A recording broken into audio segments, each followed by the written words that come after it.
We had an opportunity to check their last payments that they had made and found that everything was in order, which is good. Here too, we have the commitment of the customer to make payments, up-to-date payments, and this exercise is a week-long exercise this time.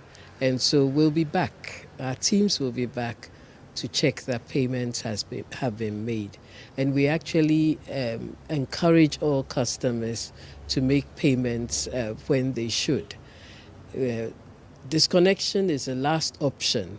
It is not something that the company wants to engage in, and therefore we would like customers to honor their commitments for the electricity that they've used, and our teams will be engaging with them and finding out the payments that they've made, and will not just be going around disconnecting for the sake of disconnection. We want you to be using the electricity, but we also need you to be paying for the electricity.